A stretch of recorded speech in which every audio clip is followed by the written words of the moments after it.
السلام علیکم ورحمۃ اللہ۔ اچھا جی، شوکت علی مسقط عمان سے سوال پوچھتے ہیں، گاڑیوں کے شو روم والے قسطوں پہ جو گاڑیاں دیتے ہیں جو کہ ان کی ملکیت ہوتی ہے، کیا یہ جائز ہے؟ اور بینک جو اس طرح لیز یعنی قسطوں پر گاڑی دیتے ہیں، کیا درست ہے؟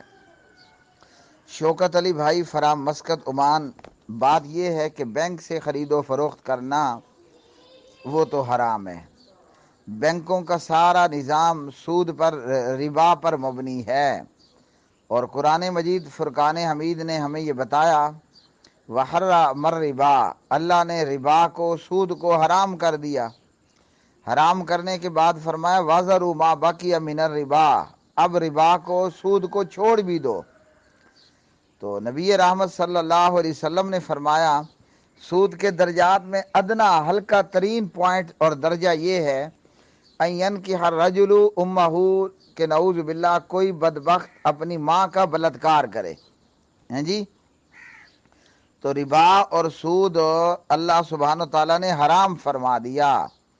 بینکوں کا سارا کیا دھرا اور ان کا سارا معاملہ وہ ربا پر، سود پر ہی مبنی ہوتا ہے، اور رحمت للعالمین صلی اللہ علیہ وسلم نے سود لکھنے والے پر، لکھوانے والے پر، گواہ بننے والے پر، ہیں جی، سود لینے والے پر، سود کھانے والے پر، جو بھی اس معاملے میں شامل اور شریک ہیں، سب پر لعنت کر دی ہے۔ ایک بھی لعنت میں سے نہیں بچا، ملعون ہونے میں سے نہیں بچا ہے۔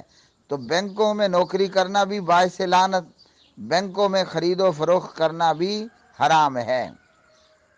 رہ گیا معاملہ بینک کے علاوہ میں کوئی بھی چیز خریدنا، بندہ گاڑی خریدے یا کھوتا خرید لے، ہیں جی۔ اب اگر وہ نقد میں آپ کو کھوتے کا ریٹ بتا رہا ہے 10,000 اور ادھار کے اندر اسی کھرکے کا، گدے ڈنکی کا ریٹ آپ کو بتا رہا ہے 12,000 روپے، تو یہ بھی ربا ہوا، سود ہوا۔ سنن نبی داود میں نبی پاک صلی اللہ علیہ وسلم نے فرمایا من باع بیعتین فی بیعۃ فلہ اوکسہما او الربا، تو ایسی قسطوں پر لینا کہ جس میں نقد میں ریٹ کم ہے اور ادھار میں ریٹ زیادہ ہے، تو یہ حرام پر مبنی ہے۔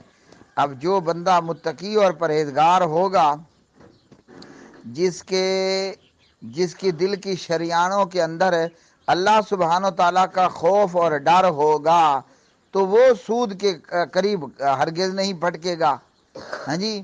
تو جس بندے کا یہ حال ہوا کہ اے جہان میٹھا تے اگلا جہان کہہ ڈٹھا، تو اس کے لیے کوئی بارڈر نہیں ہے، وہ جو مرضی کرتا پھرے۔